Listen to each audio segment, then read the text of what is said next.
Hello मेरे प्यारे दोस्तों। तो कैसे हैं आप लोग? उम्मीद करते हैं अच्छे होंगे, पढ़ाई कर रहे होंगे और दोस्तों एग्ज़ाम की तैयारी में लगे होंगे। बता दें दोस्तों कि आज का तारीख जो है सो वो है क्या है, 26 अक्टूबर है और दिन है शनिवार। और क्लास 10 के विद्यार्थियों को बता दें कि आपका आज एग्ज़ाम होने वाला है, वो भी प्रोजेक्ट रील, जो आप लोग के इस प्रोजेक्ट रील के माध्यम से स्कूल में वीकली टेस्ट का जो दोस्तों सीरीज चलाया जाता है। और सबसे बड़ी चीज़ दोस्तों कि आपका एग्ज़ाम नज़दीक आ गया है, तो आप लोग को इस प्रोजेक्ट रील वाले सीरीज में जितने भी क्वेश्चन देखने को मिलते हैं ना, वो आपके फाइनल एग्जाम को लेकर के काफ़ी ज़्यादा इंपॉर्टेंट हो जाते हैं। तो इसलिए आप लोग जो है सो हर एक क्वेश्चन को गौर से देखें, समझने का प्रयास करें और ज़्यादा कुछ ना बोलते हुए हम लोग चलिए शुरू करते हैं। और एक चीज़ दोस्तों, आप अगर नए चैनल पर आए हैं, चैनल को सब्सक्राइब कर दीजिएगा और वीडियो को लाइक कीजिएगा और कमेंट कीजिएगा अपना प्यारा सा अपने नाम के साथ कि झारखंड से आप किस जिले से हमें देख पा रहे हैं। और चलिए देर न करते शुरू करते हैं। आपके कमेंट का मुझे इंतजार रहता है, अच्छा लगता है आपके कमेंट्स को जान करके, पढ़ करके, है ना। चलिए शुरू करते देर न करते हुए। एक बार बता दें कि आपका जो सब्जेक्ट क्या है, साइंस है ना। सब्जेक्ट साइंस है और क्लास जो है सो दोस्तों ये 10 का वीडियो होने वाला है। जो लोग 10th क्लास में है स्पेशली आप लोग के लिए ये वीडियो है। चलिए शुरू करते हैं देर न करते हुए।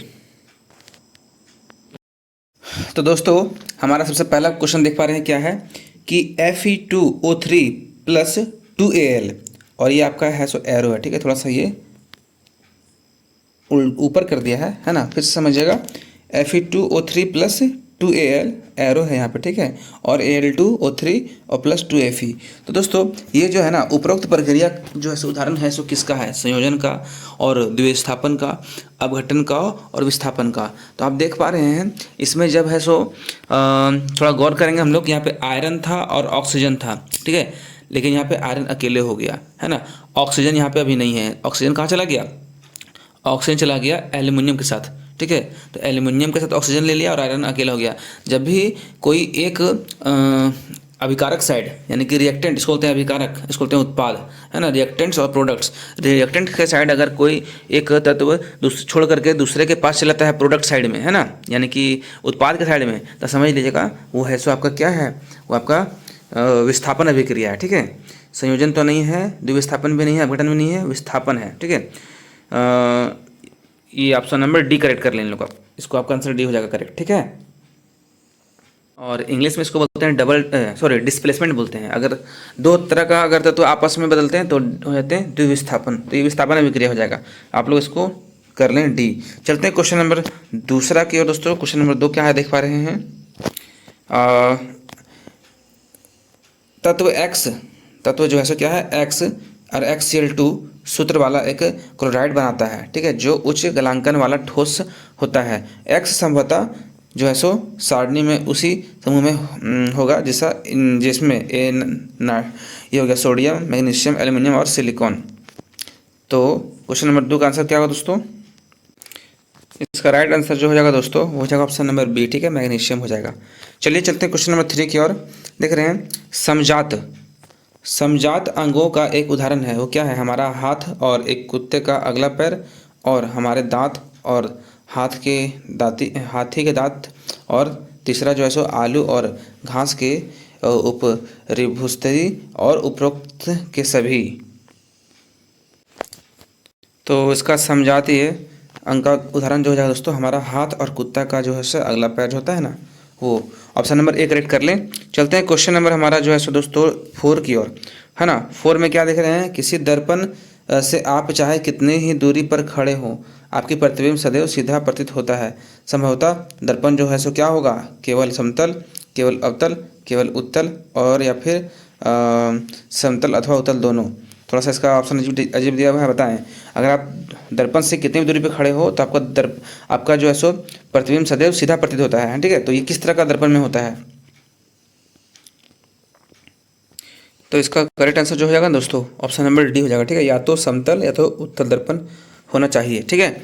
चलिए चलते हैं क्वेश्चन नंबर 5 की ओर। हमारा 5 नंबर क्वेश्चन देख पा रहे हैं आप क्या है। क्वेश्चन नंबर 5 थोड़ा सा बड़ा करते हैं, देखते हैं कि एक विलयन लाल लिटमस पत्र को जो है सो नीला कर देता है, तो उसका pH संभवतः होगा क्या, 1, 4 और 5 और 10 क्या होगा? तो याद रखिएगा 10 इसका pH मान है ना, उसी में जो है सो लिटमस पत्र जो रेड है वो क्या हो जाएगा, ब्लू हो जाएगा। चलिए चलते हैं क्वेश्चन नंबर 6 की ओर। 6 नंबर क्वेश्चन देख पा रहे हैं क्या है कि पादपों में जाइलम उत्तक उत्तरदायी है, क्या है? जल वहन के लिए और भोजन का वहन के लिए और अमीनो अम्ल का वहन करने के लिए और ऑक्सीजन के लिए। आपको पता है जाइलम जो है सो जल का वहन करता है, इसमें मैंने एक वीडियो बनाई है, आप उसको देख सकते हैं। ठीक है, चलिए चलते क्वेश्चन नंबर 7 की ओर। 7 में क्या है दोस्तों कि मानव नेत्र जिस भाग पर किसी वस्तु का प्रतिबिंब बनता है उसे क्या बोलते हैं? याद रखिएगा, हम लोग का जो है सो मानव नेत्र है, हमारे आँख है, हमारे आँख में जिस भाग पर प्रतिबिंब बनता है ना, वो क्या होता है पता है? दृष्टिपटल, ऑप्शन नंबर डी। ठीक है, दृष्टिपटल इसको बोलते हैं। चलिए चलते हैं क्वेश्चन नंबर 8 की ओर। हमारा 8 नंबर क्वेश्चन देख रहे हैं, क्या है कि निम्नलिखित में से कौन सी विधि लोहे के फ्रीजिंग पेन को जंग लगने से बचाने के लिए उपयुक्त है? ग्रीस लगाकर, पेंट लगाकर और जिंक की परत चढ़ाकर, उपरोक्त सभी। तो दोस्तों ये सभी द्वारा हम जो है सो क्या कर सकते हैं, लोहे के पेन में जो है सो जंग लगने से जो है सो हम उसको रोक सकते हैं। ठीक है, चलिए चलते हैं क्वेश्चन नंबर 9 की ओर। मस्तिष्क उत्तरदायी है किसके लिए? सोचने के लिए है, हृदय स्पंदन के लिए है और शरीर को संतुलित बनाए रखने के लिए है और वो सभी। तो 9 का भी आंसर क्या हो जाएगा दोस्तों? 9 का आंसर भी डी हो जाएगा। ठीक है, 9 का आंसर भी डी हो जाएगा, ये कहने का मतलब। चलिए चलते हैं क्वेश्चन नंबर 10 की ओर। देख पा रहे हैं क्वेश्चन नंबर 10 क्या है? सामान्य दृष्टि वाले वयस्क के लिए सुस्पष्ट दर्शन के अधिकतम दूरी जो होती है वो लगभग कितनी होती है? तो 25 सेंटीमीटर जहाँ होगा दोस्तों वही राइट आंसर हो जाएगा। देख रहे हैं option number A B C D क्या होगा? तो ए, और 25 सेंटीमीटर हमारा जो है सो अल्प बोलते सकते हैं ना, क्या था? अल्पतम दूरी हमारा जो है सो दिखने की जो दूरी है वो कितना है? 25 सेंटीमीटर। चलिए इसी तरह से दोस्तों हम लोगों ने करीब 10 क्वेश्चन किया जो कि ऑब्जेक्टिव था। अब आते हैं सब्जेक्टिव क्वेश्चन की ओर। सब्जेक्टिव क्वेश्चन हमारा देख रहे हैं क्या है? क्वेश्चन नंबर 11 कि लोहे को जंग लगने से बचाने के 2 तरीके बताएं। दोस्तों हमने इसको जो है सो यहाँ बताने का प्रयास किया, आप लोग देखिएगा। लोहे से जंग लगने का जो दोस्तों ऊपर थोड़ा बताते हैं, ऊपर जगह खाली था, देखिए यहाँ बताते हैं। तो लोहे से जंग लगने से बचाने के लिए 2 तरीका क्या है दोस्तों? पहला कि हम लोग क्या कर सकते हैं कि लोहे के, है ना, लोहे के वस्तुओं पर, है ना, पेंट लगाकर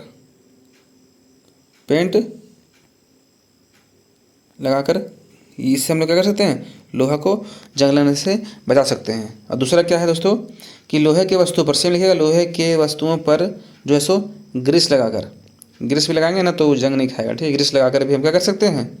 उसे जंग लगने से रोक सकते हैं। इसके अलावे और इस पर हम लोग क्या कर सकते हैं? जिंक का जो होता है परत वो भी चढ़ा सकते हैं। ठीक है, चलिए आप लोग समझ में आएगा आई थिंक।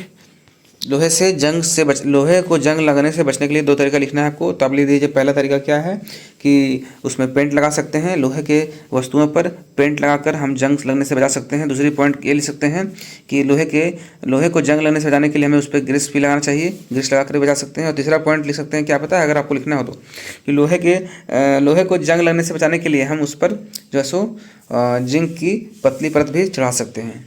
चलिए पादप हार्मोन क्या है? क्वेश्चन नंबर 12, इसको आंसर देखते हैं। पादप हार्मोन क्या है? ठीक है, तो दोस्तों पादप हार्मोन का जो है सो आंसर देखिए, ये विभिन्न प्रकार के रासायनिक पदार्थ जो पौधे में वृद्धि और विभेदन संबंधी क्रियाओं पर नियंत्रण करते हैं उन्हें पादप हार्मोन कहते हैं। पादप हार्मोन अनेक प्रकार के होते हैं, जैसे ऑक्सिन, इथाइलिन और जिबरेलियन, है ना, जिबरेलिन बोल सकते हैं इसको, फिर साइटोकाइनिन और एब्सिसिक। ठीक है, तो इस तरह के चीज़ों को बोलते हैं क्या दोस्तों? एब्सिसिक अम्ल हो गया, इस सब की चीज़ों को बोलते हैं पादप हार्मोन। इसका आंसर आई थिंक आप लोग समझ में आया हो, वीडियो को रोक करके लिख सकते हैं। चलिए चलते हैं नेक्स्ट क्वेश्चन की ओर। अब दोस्तों आ गए हैं क्वेश्चन नंबर हमारा 13 की ओर। थोड़ा सा वो था वेरी शॉर्ट, अब ये शॉर्ट टाइप, है ना। ऑक्सीजन के साथ संयोग होकर अधातुएं कैसा ऑक्साइड बनाती है? इसका आंसर आइए देखते हैं। दोस्तों ऑक्सीजन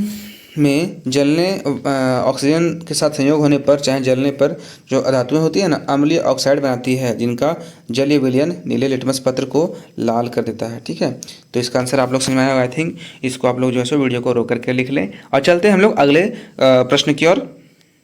आप देख पा रहे होंगे कि हमारा जो सो क्वेश्चन नंबर 14 हम लोग आ गए हैं, 13 हो चुका है ना। और मेरुरज्जु आघात में किन संकेतों के आने में व्यवधान होगा? आइए इसका आंसर देखते हैं।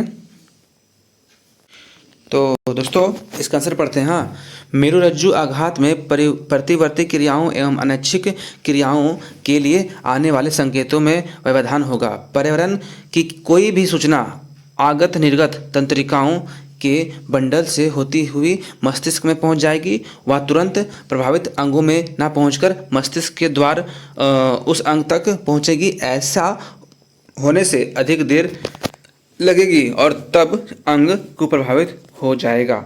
इसको आप लिख ले वीडियो को रोक करके, और चलते हैं हम लोग अगले क्वेश्चन की ओर। ठीक है, देर ना करते हुए, क्योंकि हमारे पास जो है सो समय नहीं है। चलिए हमारा नेक्स्ट क्वेश्चन दोस्तों आ गए हैं 15 नंबर क्वेश्चन, जो काफ़ी लंबा भी है और 5 नंबर का है। ठीक है, बोल सकते हैं लॉन्ग आंसर टाइप क्वेश्चन है। चलिए देखते हैं, कारण बताइए। लिखा हुआ है प्लेटिनम, सोना और चांदी का उपयोग आभूषण बनाने के लिए किया जाता है, तो इसका कारण क्या है, आइए जानते हैं। तो दोस्तों आइए जानते हैं, प्लेटिनम, सोना एवं चांदी बहुत कम अभिक्रियाशील होते हैं। ठीक है, तथा ये संक्षारित नहीं होते हैं, यानी कि प्लेटिनम हो गया, सोना हो गया, चांदी हो गया, ये अभिक्रियाशील तो बहुत कम होता है और जल्दी ये इसमें जंग लगता नहीं है। ठीक है, उनकी चमक भी तेज होती है, ये बहुत ज़्यादा चमकता भी है, अतः इसका उपयोग जो है ना दोस्तों आभूषण बनाने के लिए किया जाता है। समझ में आ गया कि प्लेटिनम, सोना और चांदी जो है सो कम अभिक्रियाशील होने के कारण और संक्षारित ना होने के कारण और इसका जो है सो चमक काफ़ी तेज होने के कारण जो है सो आभूषण बनाने के लिए उपयोग किया जाता है। चलिए समझ में आया होगा। अब हम लोग चलते हैं इसी के दूसरे प्रश्न की ओर। देख रहे हैं इसी के दूसरे प्रश्न में क्या है, 15 नंबर का दूसरा प्रश्न लिख रहा है दोस्तों कि सोडियम, पोटेशियम एवं लिथियम को तेल के अंदर संग्रहित किया जाता है, इसका कारण क्या है। तो आइए जानते हैं। तो दोस्तों आइए जानते हैं, सोडियम, पोटेशियम एवं लिथियम इतनी अभिक्रियाशील है कि खुले में रखने पर तुरंत तत्काल यानी आग पकड़ लेती है। उन्हें बचाने तथा आग लगने से रोकने के लिए उन्हें केरोसिन तेल के अंदर संग्रहित कर किया जाता है, चाहे रखा जाता है चाहे डुबो कर रखा जाता है। ठीक है, समझ में आ गया क्यों रखा जाता है उसे तेल में डुबो कर, क्योंकि सोडियम, पोटेशियम और लिथियम इतनी अभिक्रियाशील धातु है ना, जो है सो ऑक्सीजन के संपर्क में आते ही ये है सो आग पकड़ लेती है, इसलिए इसे जो है सो तेल के अंदर डुबो कर रखते हैं। तो इसका आंसर आप लोग कर लें दोस्तों। चलिए चलते हैं हम लोग अगले प्रश्न की ओर। हमारा आखिरी प्रश्न रहेगा 16। देख रहे हैं हमारा क्वेश्चन नंबर 16 क्या है दोस्तों कि छुई मुई पादप में गति तथा हमारी टांगों में होने वाली गति के तरीके में क्या अंतर है। ठीक है, आइए जानते हैं इसका आंसर। तो दोस्तों देख रहे हैं कि छुई मुई पादप स्पर्श करते ही पत्तियों को झुकाकर या बंद करके संवेदनशीलता का परिचय देते हैं। पादप हार्मोन के प्रभाव के कारण पादप कोशिकाएं या परिवर्तन कर देती है, जबकि हमारे टांग में होने वाली गति ऐच्छिक क्रिया का परिणाम है जो अनुमस्तिष्क के द्वारा संचालित होती है। इसमें तंत्रिका नियंत्रण का सहयोग प्राप्त किया जाता है। तो दोस्तों समझ में आ गया कि छुई मुई पौधे और हमारी टांगों में होने वाले जो है सो गति में क्या अंतर है। ठीक है, तो हम लोग का जो है सो हमारे टांगों में होने वाली गति ऐच्छिक क्रिया है। ठीक है, और जो है सो छुई मुई में जो है सो ये क्या है, एक बोल सकते हैं कि संवेदनशीलता का परिचय है और हार्मोन के द्वारा इसमें होता है। ये टच करते ही वो क्या होता है, छुई मुई पौधा मुरझा जाती है। तो समझ में आया होगा दोस्तों। चलिए चलते हैं अब फिल्म को द एंड करने की ओर। तो जान रहे दोस्तों कि हमारा जो है सो सेशन ये यहाँ ख़त्म होता है, द एंड, है ना। और दोस्तों बता दें कि आप चैनल पे नए हैं तो सब्सक्राइब कर लीजिएगा वीडियो को सब्सक्राइब नहीं करते हैं, चैनल को सब्सक्राइब कर लीजिएगा और वीडियो को लाइक कर दिएगा और प्यारा सा कमेंट जरूर कीजिएगा, हमें इंतजार रहता है कमेंट का। और all the best for exam. चलिए मिलते हैं आप लोग से, थैंक यू।